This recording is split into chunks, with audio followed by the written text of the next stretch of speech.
Hi everyone, I'm Bhante Sujato and welcome to the third of our series of 4 talks on the Itivuttaka, so it was said.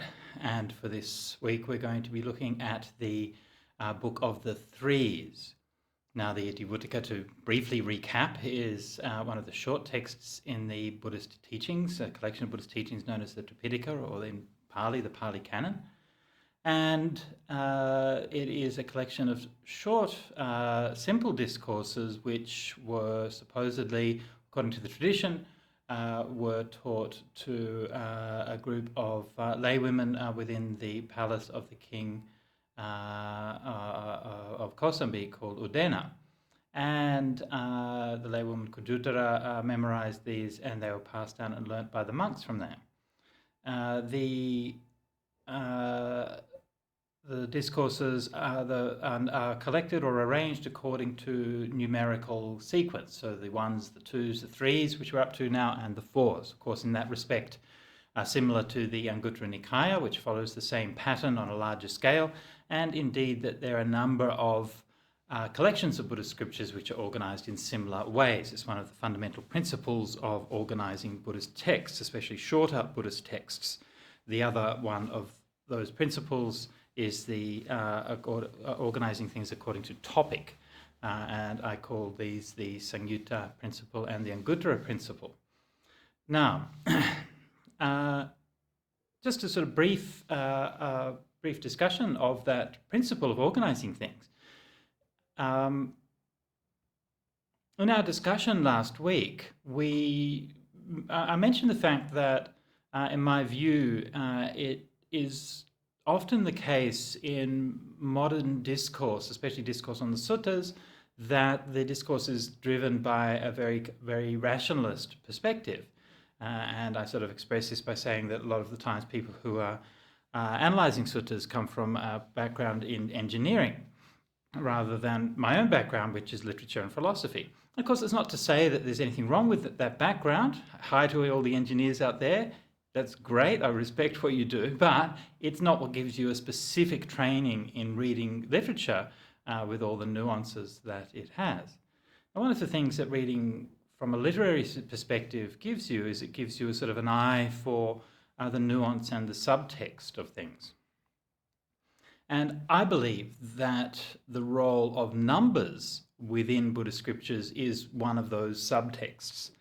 And quite an important one. If we look in Buddhist literature overall, we see that number is used constantly, right from the very first words of the Buddha in the Dhammacakkappavattana Sutta. Dwe, that's the first thing that the Buddha says in the Dhammacakkappavattana Sutta, his first discourse. Dwe, two, dwe me bhikkhave anta. There are these two extremes. First thing he says is a number. And the Dhammacakkappavattana Sutta itself is organized according to a very finely interlocking set of numbered doctrines, the two extremes, the Four Noble Truths, the Eightfold Noble Path, the 12 rounds for each of the Noble Paths times 3, the 5 of the 5 khandhas, and so on. So when we see that number is one of the two great organizing schemes for the Buddhist scriptures, the other one being subject matter, Samyutta principle, then surely it is quite striking. And it's not how we would organize things. Like we would, if we had a sort of unstructured mass of content, we might organize it according, say, to alphabetical order. That might appear to us as an obvious way of organizing it. And yet in Buddhism, we never see anything organized according to alphabetical order. We see them organized according to number. So what is the significance of this? It was discussed at some length in some of the early texts on Buddhism, early modernist texts on Buddhism. Particularly I'm thinking of the Pali Text Society dictionary, sometimes far-fetched in the connections that it was drawing, but I think that there was a grain of an idea there. And I think that we can see a sort of a general coherent pattern in the way that the numerical sets are are implemented throughout the suttas. I'll just briefly summarize that for you now, but just with the caveat to remember that these are only just very general tendencies, and the reason for noticing it is because it can then provide a framework of meaning which can help us to inquire or to interrogate the text and to sort of see whether they fit into this framework of meaning or not, because of course not everything does. It's just a very general abstraction. Okay, so let's have a look at the numbers. Number one, of course, is unity and harmony. It's one of the most obvious one, and in sort of core doctrinal senses, the number one in the context of meditation refers to samadhi. Right? So samadhi, or oneness, as the goal or the ideal of the Brahmanical path, okay, is union with Brahma, right? That oneness, but is never seen as the goal in Buddhism. One is always seen as a beautiful and peaceful and harmonious state, whether it's the oneness of the Sangha or the oneness and unification of the mind, but it's never seen as being the final goal in and of itself, which of course is beyond number. I mean, we might say Nibbana has the number of 0, but yeah, maybe, I mean, in terms of sunyata, but number 0 isn't found explicitly in the canon. Number 2 is the number of the worldly dualities, good and bad, black and white, light and dark, night and day, and male and female. And so when these kind of worldly dualities are present, then there's always some sort of potential for conflict. Right? There's the good and the bad, and we have that within us, which is wanting us to go that way. And notice how that these pairs of things tend to be correlated. So if we make bad choices, then that's associated with going to some kind of bad destiny or bad state, and then that's associated with bad feelings of dukkha and so on. And so there's this kind of whole kind of series or complex of things, whereas on the good side, making good choices leads to good results, experiencing happy feelings, and so on. So there's a kind of a give and take in how these things go. That there's not just the one thing which is opposed to the other thing, but there's a whole pattern of how these things are connected to each other. Okay, so that's number 2. Now, one of the problems with number 2 as a number is that it tends to get stuck. And I mean, we're seeing that today in a lot of political discourse. That political discourse becomes very stuck when it's divided into 2 camps and then becomes an opposition to it. And so one of the most significant numbers in the Buddhist canon or Buddhist teachings is the number 3, and this is the number we're going to be looking at today. Why? Because there's something about that third. There's something about the other. There's this, there's that, and there's the other. And it's that other which somehow provides a key to unlocking that duality. And if we look at how that other is expressed in the Buddhist teachings, it's very often that other is expressed in some kind of way that is mysterious and not so readily definable.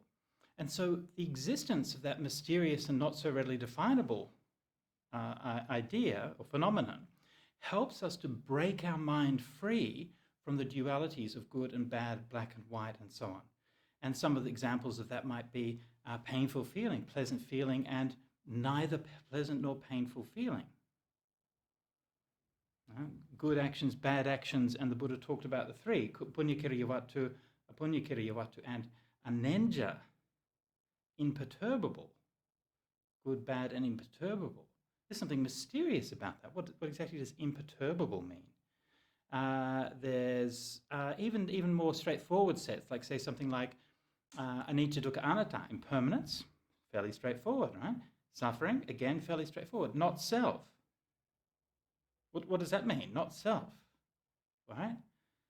And so there's this tendency where the third is something which is a little bit mysterious, a little bit challenging, and which in some sense dissolves the dichotomies that's presented by just the straight 2. And this is represented very fundamentally, especially in the Theravadan tradition, through the Abhidhamma. In the Dhammasangani, the first book of the Abhidhamma, organizes Dhammas takes all the dhammas, the phenomena which the Buddha talked about, and it organizes them according to two sets of martikas. One set of martikas is the pairs, black and white, this and that. And then the other one, which is historically more interesting and more influential, is the tikas, is the triads. And the triads begin with kusala dhamma, akusala dhamma, abhyakata dhamma. Yeah? Good phenomena, bad phenomena, and not described phenomena, undeclared phenomena. And so right from the beginning, we're presented with a world which fundamentally doesn't fall into binary stereotypes and opposites. And that when our minds are limited, then we like to organize the world in terms of binary opposites. We like to think that there's black and white, that there's good and bad, that there's us and them. And that makes us feel good. It makes us feel like we understand things because we have some nice, simple, clean idea. There's good people in the world and there's bad people in the world. If only the good people will triumph, the bad people are vanquished, everything will be fine. But of course, it might make us feel good to think like that. The problem is, of course, that the world doesn't actually work like that. And that there is, in fact, no essential boundary or essential binary between things. For every midday and midnight, there's a twilight. And there's always some kind of subtle in-between state which makes you think, is it this or is it that? There's a nice little phenomena in English where we find that the words used for some of those in-between states can reverse their meaning. So the word, for example, to gleam, right, means to radiate or to show light, but etymologically is related to the word gloom, which is darkness, or gloam, as in the gloaming is the twilight period. So that from one perspective, the twilight is gleaming with light. From another perspective, it is glooming. And from another perspective is gloaming. Another example of that kind of, that twisting of meaning, the one, the two, and the opposite, the third, the other, which I really like, is the word, which again is a historical inheritance from the Indo-European culture, and it's the word which we know as a guest. So if we invite someone to our house, they are the guest in the house. But guest is actually etymologically from the same root as host. It's the inversion of host. So we think of the guest and the host as being two opposite things. And yet the guest and the host are actually originally the same word, just a different transmission, different evolution through transmission. But there's a third. And that third, I don't know if you can guess it, if you're linguistically inclined, but the third is the ghost. And the ghost is also present. There's the guest, the host, and the ghost. And that is an unseen presence who somehow makes itself felt in that relation between the guest and the host, all the things which are unsaid, all the things which are felt but not expressed. So I wrote an essay about this quite some years ago now called Transgood, and you can Google it, it's on my blog, and I talked about this in the context of the sort of growing awareness through culture of the presence of trans people within our world, the fact that not everybody in the world fits neatly into binaries of male and female. And having this notion of a binary gender, binary, where there's men and there's women, this is something which is comforting. It makes us feel good. It makes us feel that everybody has their proper role. Men are like this, women are like that. And as soon as we perceive that there's a third, that there's an other, that there are people that don't fit neatly into that category, then it makes us question our understanding. It makes us question those simple categories and simple ideas that we have about the world. And we perceive that as being a challenge, and you can see how the response to the mere existence of trans people who don't fit neatly into gender binaries are going, how that their mere existence in the world forms a challenge for the rest of us. And the problem, of course, is that trans people in their lived experience have to bear the weight of that challenge. They're the ones who have to live out the suffering of the inability of others to get their minds out of this kind of binary. But people's response to that when they become aware of it is to think, oh, okay, oh, well, now I get to grow, you see? When you see this binary, which is something that was an unchallenged assumption that you had about humanity, and then you see that that binary isn't true, then you say, oh, great, I get the chance to grow. My ideas about how the world is were inadequate, and now I get to have a better idea about how the world is. That's how some people respond to it. Other people respond to it by rejecting it, by saying that their idea of how the world is the reality, and that the fact that there is somebody who lives outside of that, that's their fault. And they project that. It's called scapegoating, this kind of universal human mechanism to scapegoat, to apply one's own inadequacies and failings to those who are outside of one's own conceptual framework. So this is how the number 3 works in the symbolism of Buddhism. That generally speaking, we find that there's a binary, which is a sort of a general truth, and that there is a third, there's an other, there's something that doesn't fit neatly into those binaries, and that helps to kind of dissolve those things. So this is the number 3.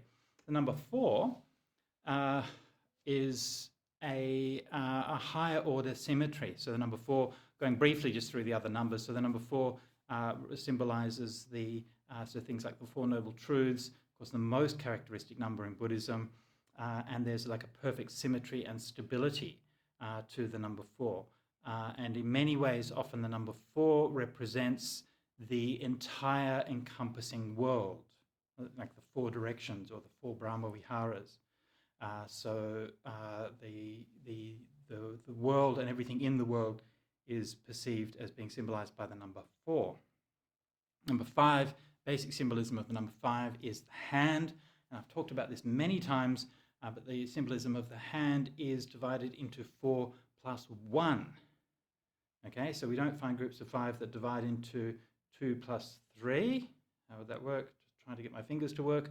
Okay, we find them divided into 4 plus 1. The metaphor of the hand and the metaphor of grasping, as in the Panchupadana Khandha, the 5 aggregates of grasping, which, again, I apologize for those of you who've heard this joke before, but the reason why they're called the Pancha Upadana Khandha is because when you're grasping onto something, then they will punch you in the face, okay? I mean, it's a joke, right? It's a bad joke, I apologize, but at the same time, the word pancha is literally the English word punch, right? The fiver, and that's where the etymology of it comes from. So the Panchupadana Khandha is the 5 things that grasp onto it. So it's the 5 always consists of the 4, Rupa, Vedana, Sanya, Sankhara, and the number 5 is the Vijnana, which is what makes all of that possible. Okay, anyway, enough about numbers. The higher order numbers are basically multiples of the lower order numbers. So that's probably enough for now, so I don't want to go into it too much. So let's read some suttas from the Itivuttaka. But I just wanted to say something about that perception of numbers, because it does give you a framework which can enrich the meaning that you bring to things. It's important also when reading suttas to not get stuck in the word. And I talked about this a bit last week when I discussed the literal meaning, the moral meaning, the metaphorical meaning or creative meaning, and the transformative or transcendental meaning. And when reading suttas, we spend time to understand the literal meaning and we give respect to that, but we don't get trapped in it. We give time and we give respect to the moral meaning. What are the practical lessons we can draw from it? But we don't get trapped in that, because we don't just assume that somehow sutta can be reduced to what is of relevance to me here and now. And we can apply and give meaning to a creative and metaphorical reading of suttas, a bit like I was just doing just now through playing around with the 5 khandhas and so on, or talking about the 3 and the way that these numbers apply. And this is a creative reading of suttas. It's not something that you can find explicitly stated within the suttas, but it's something that we can draw from them and play around with. But again, we don't somehow think that that supplants or surpasses the other kinds of meaning. And finally, there's a transcendental meaning, because all of these things are talking about how we can transform ourselves, how we can leave behind suffering, and how we can recognize what is the situation that we're in right now and step out of it into something else. Okay, so let's have a look at a few suttas from the Itivuttaka, and for this week I'm going to be reading from John Ireland's translation. In former weeks I was reading from my own translations, and I've only partially translated the three, so I'm not comfortable about reading them just yet. Hopefully, I've just finished yesterday, in fact, just finished a major job of work I was doing with Sutta Central, so hopefully over the next week I'll be able to do some more translations and we'll be able to read from the fours from my own translation. But anyway, here we go. John Ireland's translation it generally is pretty good.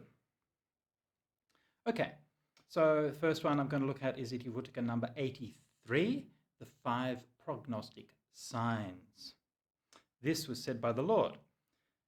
Bhikkhus, when a deva is due to pass away from a company of devas, 5 prognostic signs appear. His flower garlands wither. Okay, so the flowers are gone. His clothes become soiled. His sweat is released from his armpits. Poor old devas, right? Must be like, and all the other devas like, ooh, ooh. His bodily radiance fades. So normally devas glow, right? So no more glowing. And the deva takes no delight in his heavenly throne. Right? So it's a bit like, you know, you're living at home, feeling kind of depressed. Your garden is overgrown with weeds, and you can't be bothered having a shower. And I mean, it's a bit like most of us in this by this stage of the pandemic, and we've been in the shutdown for so long, and we realized that we lacked incredible foresight. We should have taken any money that we had, invested it in stocks in tracksuit companies, because that's what everybody's wearing now. And we would have made a fortune if only we'd invested in tracky dacks. We would have been fine by now, set for life. But no, and the whole thing is falling apart, and here we are, and we know that this is the end. So this is a bit like what that deva feels like. The devas, observing the prognostic signs that this deva is due to pass away, encourage him in 3 things with the words. So this is the friends of the other deva who, braving the bad smells and the inauspicious appearance, still have kindness for their friend. Go from here, friend, to a good born. Having gone to a good born, gain that which is good to gain. Having gained that which is good to gain, become firmly established in it. So that practice of giving encouragement and reassurance to people on their deathbed, this is something which apparently is practiced among the devas just as it is among humans. And I think that's very nice to see, good on the devas. But the question arises, according to what the devas think about, what is a good born? What does these things mean? And so when this is what the conversation continues. When this was said, a certain bhikkhu asked the Lord, Venerable Sir, what is reckoned by the devas to be a good born? What is reckoned by the devas to be a gain that is good to gain? What is reckoned by the devas to be firmly established? And the Buddha responds, it is a human life, bhikkhus, that is reckoned by the devas to be a good born. When a human being acquires faith in the Dhamma and Vinaya taught by the Tathagata, this is reckoned by the devas to be a gain that is good to gain. When faith is steadfast in him, firmly rooted, established and strong, not to be destroyed by any recluse or Brahman or Deva or Mara or Brahma or by anyone else in the world, this is reckoned by the devas to be firmly established. And the Buddha goes on with the following verses, or the following verses are appended, whether they're spoken by the Buddha or not, clear, as I mentioned before. When a deva whose life is exhausted passes away from a deva company, the devas encourage him in 3 ways with the words: go, friend, to a good born, to the fellowship of humans. On becoming human, acquire faith unsurpassed in the true Dhamma. That faith made steadfast, become rooted and standing firm, will be unshakable for life in the true Dhamma well proclaimed. Having abandoned misconduct by body, misconduct by speech as well, misconduct by mind and whatever else is reckoned as a fault, having done much that is good by both body and by speech, and done good with a mind that is boundless and free from clinging, with that merit as a basis made abundant by generosity, you should establish other people in the true Dhamma and the holy life. When the devas know that a deva is about to pass from their midst, out of compassion they encourage him, return here, deva, again and again. Okay, so this is part of the Buddhist cosmology, which is usually well known to most Buddhists. Of course, from the idea of Buddhist cosmology is that there are many realms, many dimensions in which one can be reborn. Unlike metaphysical cosmologies, okay? So let's be clear that there's a fundamental difference between the Buddhist cosmology and a metaphysical cosmology. A metaphysical cosmology posits that there's some kind of fundamental, existential and ontological difference between our realm and other realms. For example, that our realm is impermanent, but other realms are permanent. You go from here to an eternal heaven. Okay, you go from here or you burn in hell for eternity. And that metaphysical dimension of things is constantly insisted upon in metaphysical theologies. And that metaphysical reality, how do we know that this is a metaphysical reality? What is it that makes the difference between the metaphysical reality of conventional theologies and the empirical reality of Buddhist theologies or cosmologies? And the difference is that in Buddhism, you can go to heaven for a very long time, or you can go to hell for a very long time, but it's still impermanent. It's not fundamentally different from the world that we're living in today. And it is basically the same thing: form, feeling, perception, choices, and consciousness. It's the 5 khandhas in any of these realms. The life, sight, sound, smell, taste, and touch. Basically, in each of these realms, with various differences, of course, according to the different dimensions, but basic idea is that these realms are all part of samsara, they're all part of dependent origination, and they are all places where beings like you and I go, and where you and I, in fact, have been in the past, and, unless we get enlightened, will be again in the future. So again, quite different from metaphysical cosmology, which conceives of like orders of beings who are fundamentally and forever different and separated from each other. Right? Beings who are created into some kind of realm, like angels, for example. They are angels, and they always have been and they always will be. They can be fallen angels, but they're not going to be human. Or that conceives of being in one place, like being in the human realm, and then dying and going to another place. You go to heaven where you'll be there forever. And it's really important to understand that there is a fundamental difference between forever and a long time. It's the difference numerically, again, coming back to the significance of numbers, it's the difference between infinity and a big number. Right? You get to a big number by multiplying small numbers. You get to infinity, well, you don't. It's not a number in the same sense that ordinary numbers are. I mean, mathematically, you can treat it as a number in kind of special branches of mathematics, but in realistic terms, infinity isn't a number. It's an idea of there not being a stop to the series of numbers. So this idea of this kind of metaphysical cosmology can be traced back to, or can be exemplified by the word metaphysics itself. And the word metaphysics derived from Aristotle, and Aristotle discussed the physical realm, the physic, and then went on to discuss what comes after the physics is the metaphysics, is where the term comes from.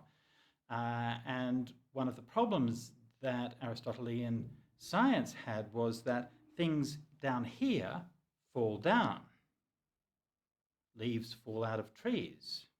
If you trip, you fall onto the ground. But things in the sky don't fall down. The stars don't fall. The moon doesn't fall. The clouds don't fall. How do they stay there? And especially the stars and the heavenly bodies, how do they stay there? And they appear to stay the same all the time. And so the obvious inference is that the things up there follow a different set of laws than the things down here. And this is the idea of metaphysics. Here, there's a thing called gravity, which makes things fall down. Up there, there's no gravity, so things stay up there forever. Here, things change. They're organic, they're impermanent, and we can see them changing all the time. Up there, things never change. They're permanent.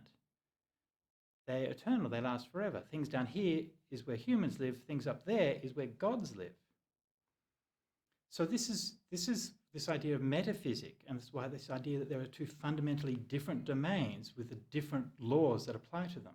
This was really the Copernican revolution through Copernicus, through Galileo, through Newton, who in the physical realm dislodged Aristotle once and for all and showed that the universe actually lives according to one set of laws, and the same law of gravity that explains why leaves and rocks fall down on the earth can also be used to explain why stars and planets and the moon don't fall down. And we know now, as a matter of established physical fact, that things in the rest of the universe more or less obey the same rules that they do here on Earth. And in fact, this idea is so fundamental to our way of thinking that it's almost impossible for us to remember a time when it wasn't the case. And that's why I talk about this, and it's why I think it's really important to understand the history, because most people don't realize that there is this, that's a huge conceptual breakthrough, to be able to realize that there is one set of laws that governs all of these things, as different as they might be. And that Copernican revolution in the Western sciences was the same breakthrough which the Buddha had 2,500 years ago in the spiritual and the moral sphere. And he said that it's not the case that there are these fundamentally different dimensions. It's not the case that there are these metaphysically and ontologically separate realms that obey fundamentally different laws, but that all the different dimensions of existence obey the same fundamental laws that apply down here in the human realm. The laws of karma and cause and effect. If you do good, you get good. If you do bad, you get bad. Comparable to, say, the laws of thermodynamics in physics. So these basic laws of how the Dhamma operates apply in the human realm just as they do in the Deva realms, the different Deva realms, and all the other realms as well. Now, to the extent that we can investigate this, then you can see that there is a truth to it. For example, if we study the animal realm and we look at how animals behave, we can see that many of the moral truths that apply in the human realm also apply in the animal realm. For example, we look at the existence of morality among animals, of kindness, of animals going out of the way to help each other, to recognize the suffering of others and to try to do something about it. And we recognize that this operation of these kind of moral laws applies in the animal realms, not to exactly the same way, of course, but it does apply, that there is something like that going on.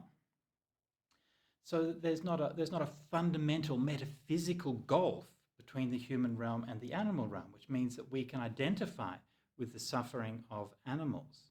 Again, this is another area where those sort of hardline metaphysical doctrines differ from Buddhism, right? So for example, someone like René Descartes, who argued for a metaphysical soul in humanity separate from the animal realm, then used that as a way of justifying doing very cruel vivisection and animal experimentation, because they don't have souls, so therefore they belong to an ontologically different class, which is not deserving of moral concern in the same way that human beings are. And so this idea that we're living in a world that's divided by these very clear lines is something which is a consequence of this dualistic metaphysical thinking. And of course, there are many examples of that in the world today. And some of them came up when I was talking about the problem of the threes and the idea of the mysterious third. I talked about it in terms of the existence of trans people and how this is difficult to be, is very challenging for those who come from a metaphysical view that God created man and woman as entirely separate ontological categories. Same thing with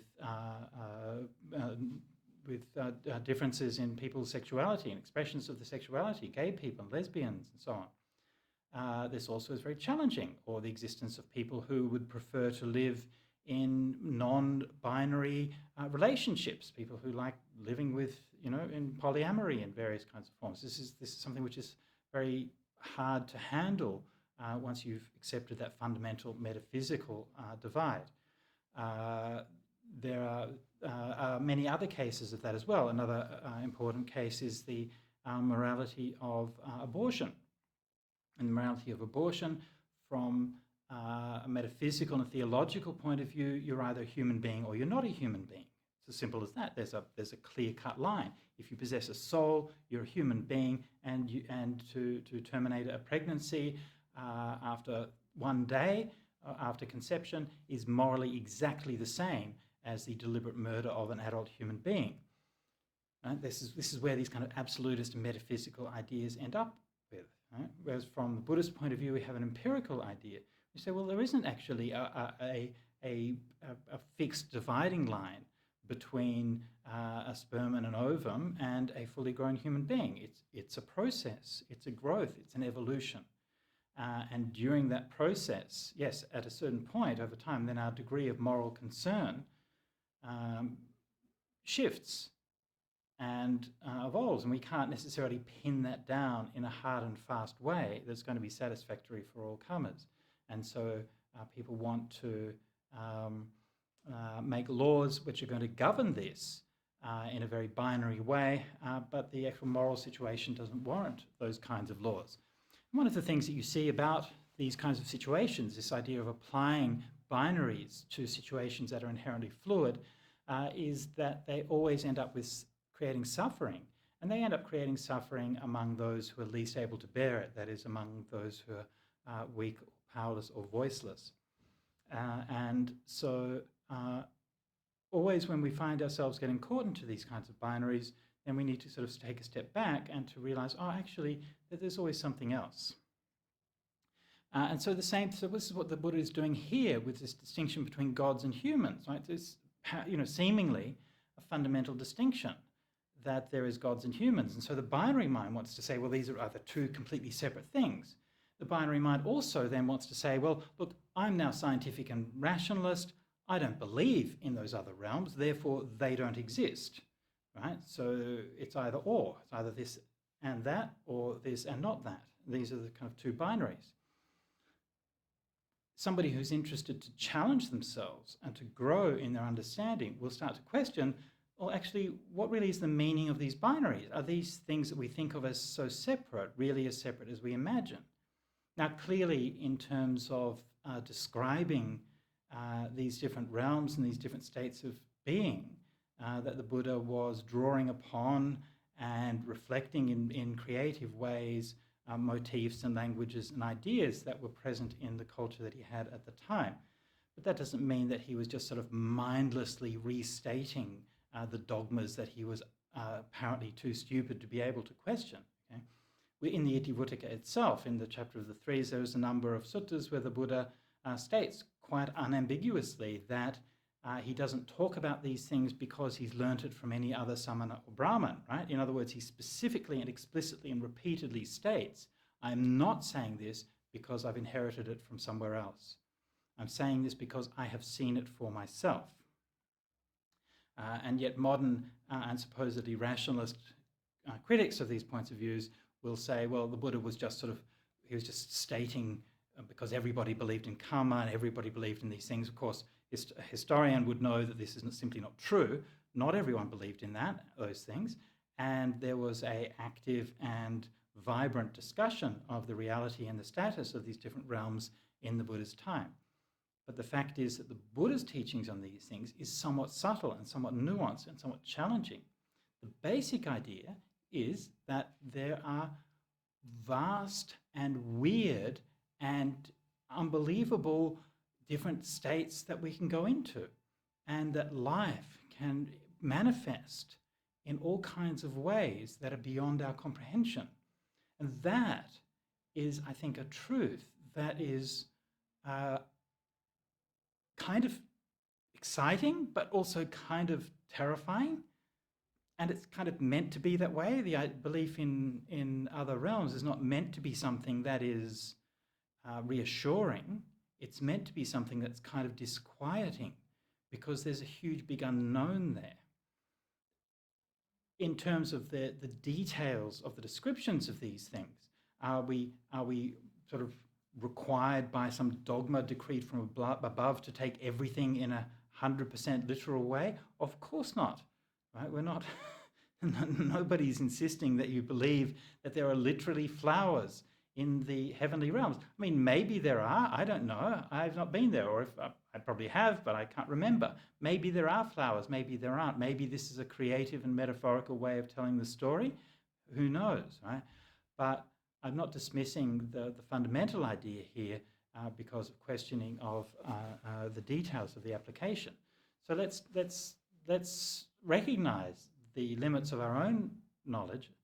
Let's not be too either fundamentalist on insisting that everything must be exactly literally as it says in the suttas, or let's also not be making the equally, I think, misguided claim that we somehow know better and can dismiss the knowledge that we find in the suttas. Now, the Devas believe that being reborn in the human realm is good. Why? Because it's the best place for practicing Dhamma. It's often said that it's impossible to practice Dhamma or to realize Dhamma in the Deva realms. I think it's kind of overstating it. I think the suttas don't quite say that, but they do certainly say that being in the human realm is a better place for practicing the Dhamma. Okay, let's go on to another sutta going on. Let me, sorry, excuse me, just check. Time, all right. So let's read number 91. Because this is a contemptible means of subsistence, this gathering of alms. In the world, because it is a form of abuse to say, you alms gatherer, you wandering around clutching a bowl. Yet this means of subsistence has been taken up by young men of good family for a reason, for a purpose.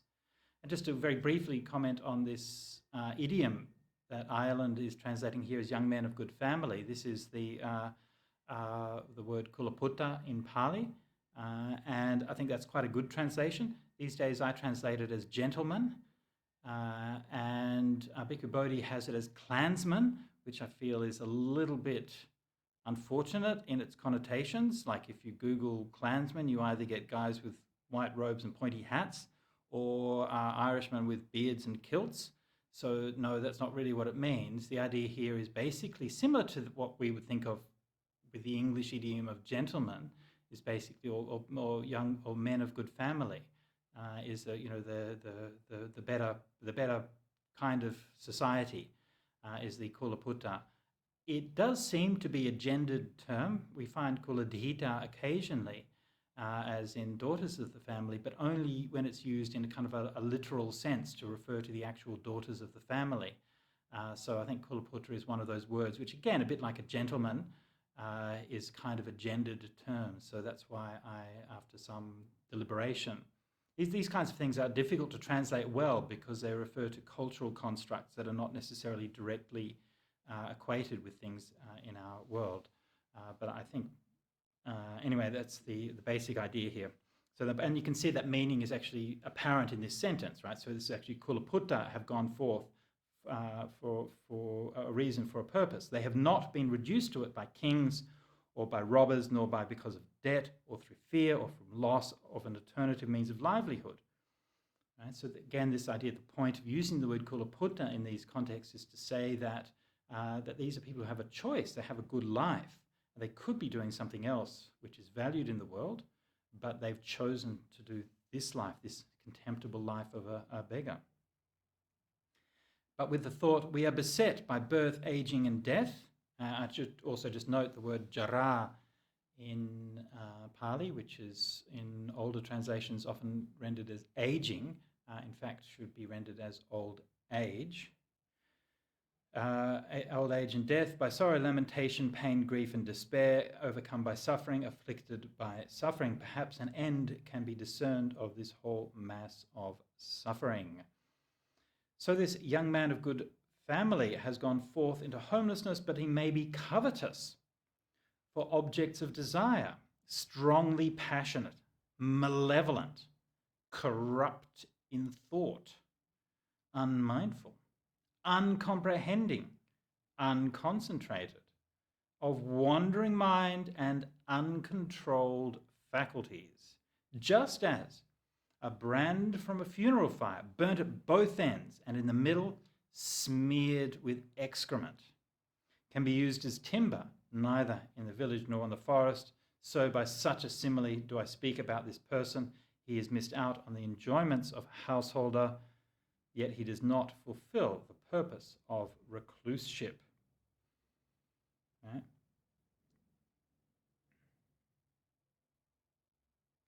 So the verse then goes on. He's missed both a layman's pleasure and his recluseship too, the luckless man. Ruining it, he throws away and perishes like a funerary brand. Far better for him to swallow a fiery hot iron ball than that immoral and uncontrolled, he should eat the country's alms. Okay, so this is quite a stern discourse. The Buddha, I don't know if the Buddha woke up in a bad mood that day. Usually if when you find these kinds of ones which are quite strong, then there's some kind of backstory to it or some context that explains why the Buddha's speaking in quite a stern kind of way. But I wanted to read this one. I think it's interesting, that idea of that perception, that worldly perception of alms gathering as being a contemptible mode of livelihood, and to show that it hasn't always been the case. Like in Buddhist societies, we're used to seeing the idea that a bhikkhu is one who's very revered and has a great sense of honor within the society and status.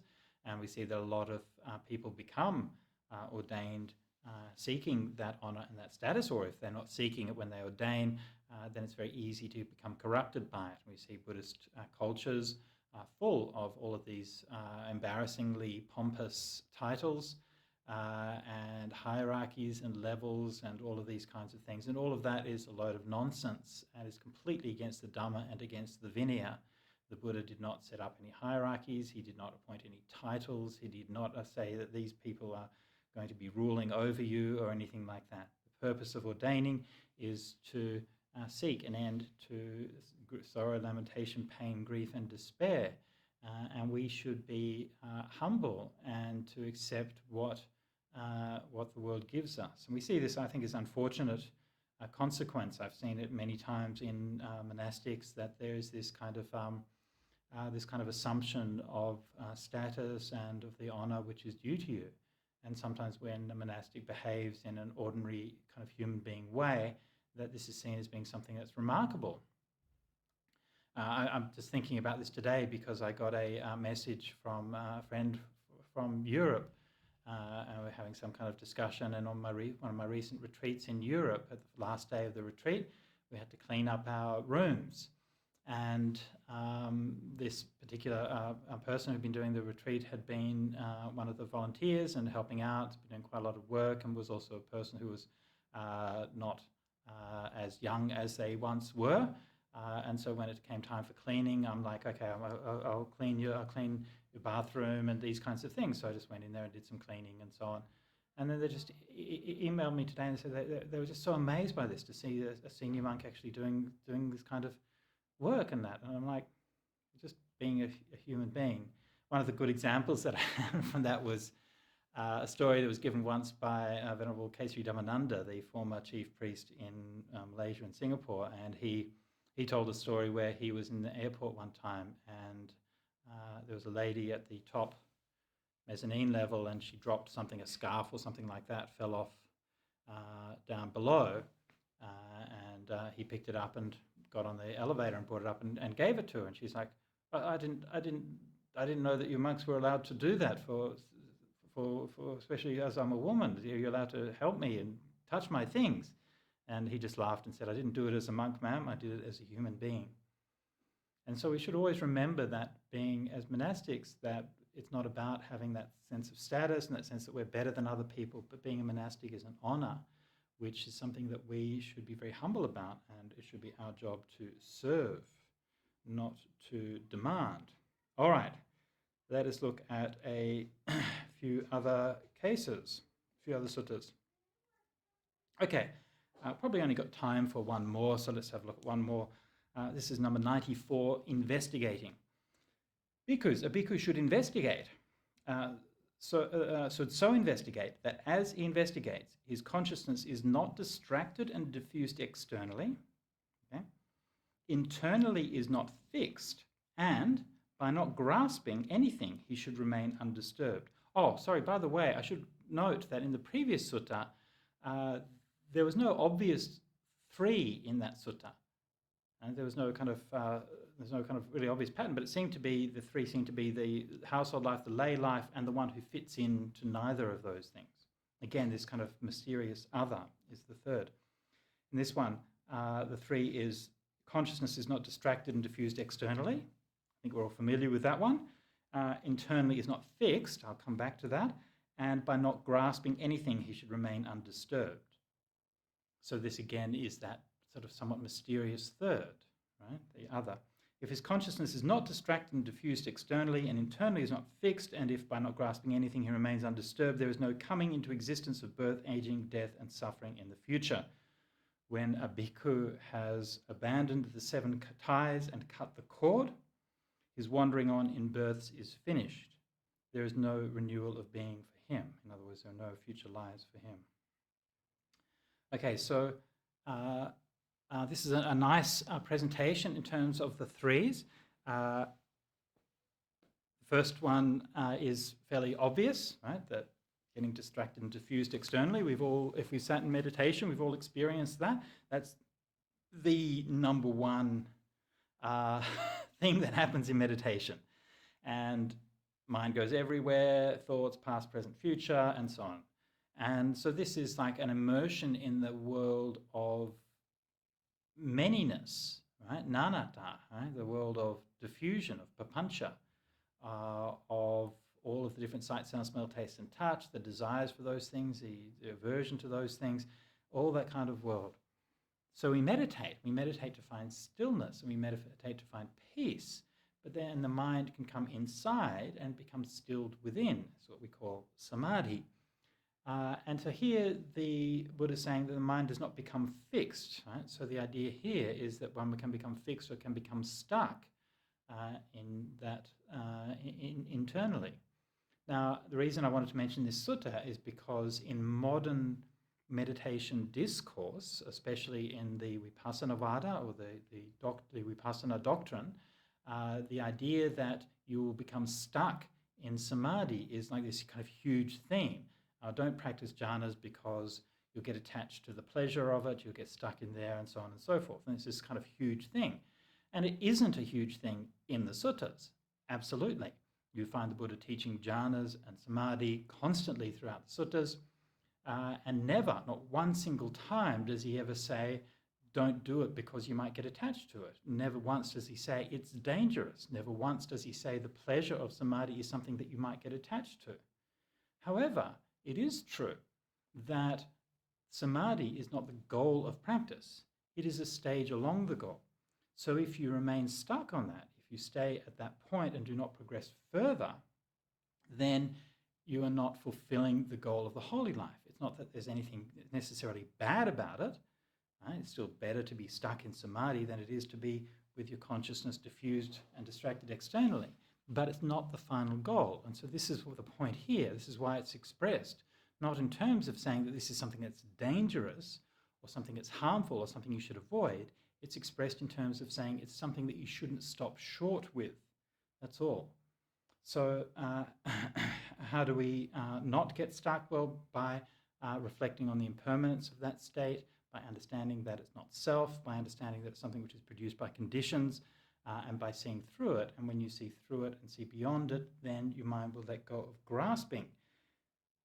And that letting go of grasping leads then to that mysterious third. And of course, Nibbana is always the highest example, the transcendent example of that mysterious third, something which is neither the world, this world, nor the next world, but something else, something which is not good nor bad, but is something else, something that's not stuck inside those worldly dualities. Ajahn Chah used to have the saying that in meditation you have to get to the point where you're not going forward, you're not going back, and you're not standing still.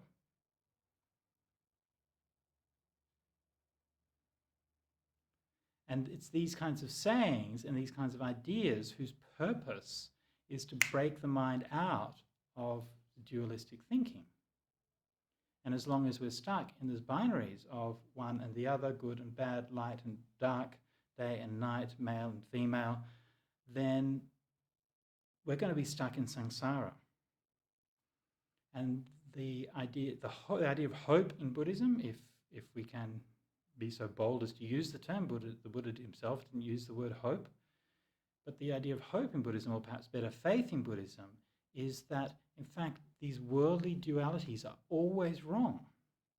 They're always reductive. They never really describe how the world is. They are only ever convenient concepts used by the mind to try to make sense of the world. And when we're growing up and we're learning concepts, we learn that there is one thing and there is the other. But when we become adults and when we gain wisdom, one of the dimensions of wisdom is the realization that things do not fit into these binary categories. In some cases, binary categories are still useful. We still have hot and cold water taps. Doesn't mean that the water that comes out of the cold tap is always cold and the water that comes out of the hot tap is always hot. Sometimes you get cold out of the hot tap when you want it to be hot. It's not an absolute. And we know that, but it's a convenient assumption to take. And so these binaries are things that the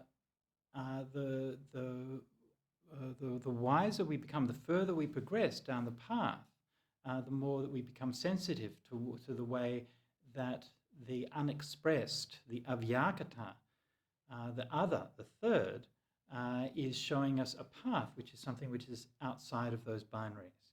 The existence of something which is not in those binaries is essential for us to dissolve our own attachment to that kind of dualistic way of thinking.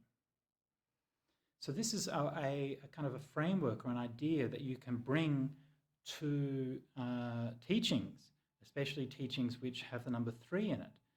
And you can ask yourself, well, in what way is this helping us to break down these binaries? And it can apply in very direct ways in meditation. An obvious example is feeling. Right? When we're meditating, we have painful feeling. It's obvious. We have pleasant feeling. Right? We can experience happiness in the mind and different kinds of pleasant feeling. But what we don't pay attention is that neutral feeling, neither pleasant nor painful feeling. It's more subtle. It escapes our notice. And yet it's everywhere. And so long as we're caught up in escaping pain and looking for pleasure, then we don't notice the fact that actually most of our feeling is pretty much neutral. So most of our world of experience is kind of hidden from us. So the number 3 is helping us to point to that which we wouldn't notice otherwise. It's helping us to point to the other, it's helping us to point to the escape, it's helping us to point to that which transcends all of these dualities, which is what we call Nibbana. So thanks so much, everybody, for joining me for this discussion of the 3s from the Itivuttaka. and hopefully I'll be seeing some of you in our discussion forum in a few days. Otherwise, join me please for the next talk, which will be talking about the final chapter in the Itivuttaka, which is the Book of the Fours. Thank you so much. Be happy. Stay safe.